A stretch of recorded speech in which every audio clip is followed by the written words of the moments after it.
भारत माता की, भारत माता की। આજનો મારો મુખ્યત્વે કાર્યક્રમ ખાસ કરીને નિશાળમાં ભણતી દીકરીઓને પ્રોત્સાહન આપવા માટેનો કાર્યક્રમ છે। કન્યા કેળવણી માટેનું જે બીડું મેં ઉઠાવ્યું છે, જેના માટે ગયા 6 વર્ષથી લગાતાર એક પરિશ્રમ યજ્ઞ આદર્યો છે। ये परिश्रम यज्ञ में आहुति आपवा माटे हूँ आव्यो छुं। गुजरातना शिक्षण जगत में नारी उत्थान क्षेत्रे स्त्री सशक्तिकरण माटे एक पायानु काम आ राज्य सरकार उपाड्યું છે અને એના જ ભાગરૂપે આજે પાવી જેતપુરના દૂર સુદૂર વિસ્તારમાં આ જિલ્લામાં જે દીકરીઓએ સિદ્ધિ પ્રાપ્ત કરી છે, એમને જાતે આવીને સન્માન કરવાનું સૌભાગ્ય મને મળ્યું છે। વરસાદને કારણે પાવી જેતપુર હેલિકોપ્ટર પહોંચે न पहुंचे एवं दुविधा चालती थी। एक स्थिति एवी पण आवी गई थी कि जे बधा मंत्रीओ गया छे, कार्यक्रम थई जशे अने लगभग एवो चालतुं हतुं कि मुख्यमंत्री न आवे तो चाले, पण मने थयुं कि आ दीकरीओने सन्मान करवामां पछी मारा 12 महीना बीजा जता रहेशे અને તેથી સહેજ મોડું થાય તો મોડું, પણ પહોંચવાના સંકલ્પ સાથે હું નીકળ્યો અને બાય રોડ પણ ગમે તેમ કરીને તમારા સુધી પહોંચી જવું। થોડો વિલંબ થયો મને આવવામાં, પણ આપની વચ્ચે આવવાની જે ઈચ્છા હતી એ પૂર્ણ થઈ, એનો મને આનંદ છે। જે દીકરીઓએ આજે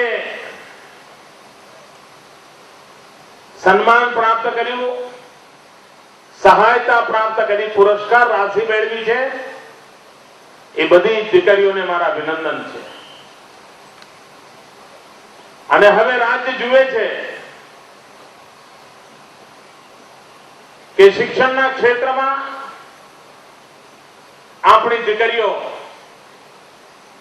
खूब मोटी सिद्धियों हासिल करी रही है। नंबर मेळववानी बाबतमां दीकराओ करता दीकरीओ घणी आगळ निकળી गई છે અને તેથી આ સૌ દીકરીઓ અભિનંદનને પાત્ર છે।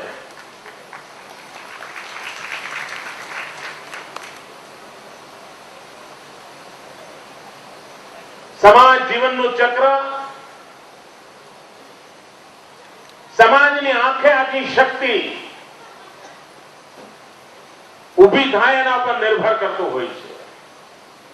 સમાજનો 50% વર્ગ માત્ર પુરુષ જ ગમે તેટલી પ્રગતિ કરે તો પણ ધારી ઝડપે વિકાસ ન થાય। ये धारी झड़पे विकास तो थाय कि अपनी स्त्री शक्ति, मातृशक्ति, अपनी दीकरीओ एमने पण विकास माटेनो अवसर मळे अने आ विकासना अवसरने प्राप्त करवो हशे तो एनी पायानी आवश्यकता छे शिक्षण, अने एमांय पायानी आवश्यकता छे प्राथमिक शिक्षण। आ राज्य सरकारे एनुं अभियान उपाड्युं અને એના પરિણામ પણ મળ્યા છે। અને આજનો જે અવસર છે એ અંગત રીતે મને સંતોષ આપનારો અવસર છે, અંગત રીતે મને એક આનંદ આપનારો અવસર છે। કારણ આ જે અવસર છે એ કોઈ રાજ્યની તિજોરીના પૈસે કરાતો અવસર નથી. આ એવો અવસર છે કે જેમાં સીધે સીધો મારો લાગણીઓનો નાતો જોડાયેલો છે.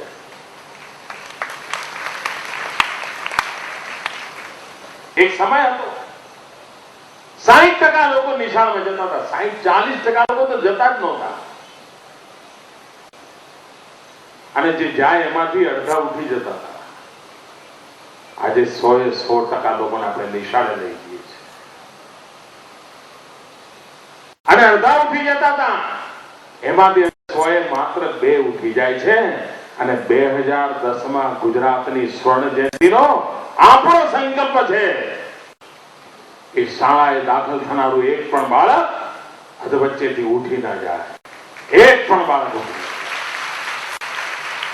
હું જાણું છું અઘરું કામ છે, આ કઠિન કામ છે, પણ કઠિન કામ કરવા જ પડે તો જ આ દેશ દુનિયાની અંદર માથું ઊંચું કરીને ઉભો થાય.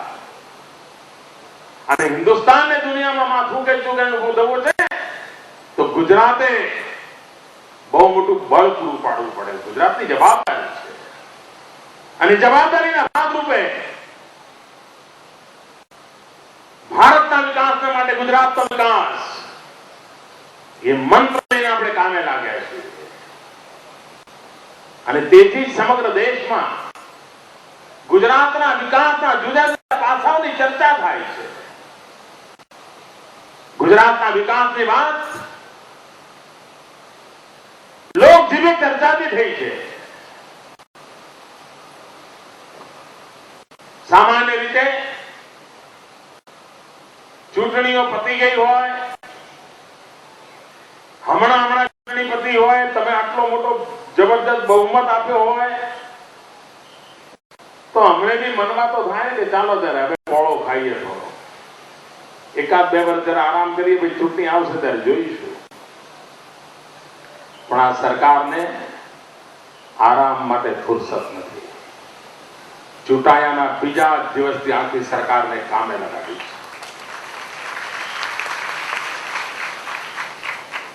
અટકવું જ નથી, રોકાવું જ નથી, દોડતા જ રહેવું છે. અને આ ગુજરાતને નવી ઊંચાઈઓ પર લઈ જવું છે. મનમાં એક જીત છે, એક સંકલ્પ છે.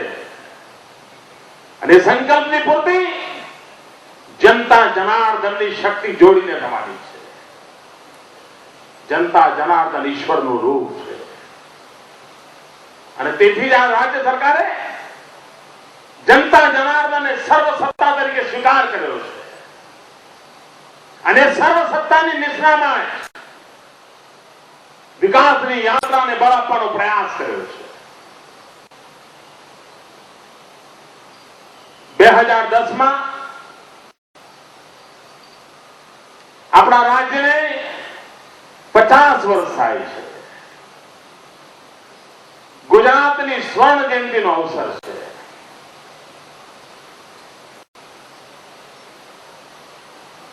અલગ અલગ રાજ્યોમાં અલગ અલગ પરંપરા છે. ઘણા બધા રાજ્યો નેતાઓના જન્મદિવસ ઉજવવામાં જ ટાઈમ બગાડે છે,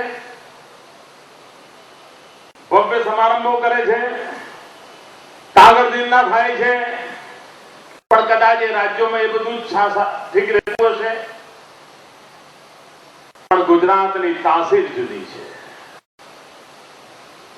આપણે ગુજરાતનો જન્મદિવસ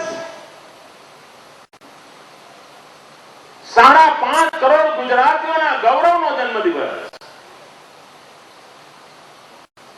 ગુજરાતને માં ગુજરાતના આંદોલન માટે શહાદત વોરનાર શહીદોના સપનાઓને સાકાર કરનારો જન્મદિવસ.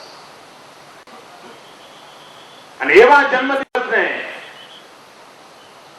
એવા ગૌરવપૂર્ણ અવસરને આ રાજ્ય સરકાર 2010માં ઉજવવા માંગે છે. જો 2010માં ઉજવવાનો હોય તો આજે શું? કોઈના મનમાં પ્રશ્ન ઉઠે કે ભાઈ ઉજવજો, 2010માં આવે ત્યારે ઉજવજો. પણ આપણે એવી રીતે નથી ઉજવવું.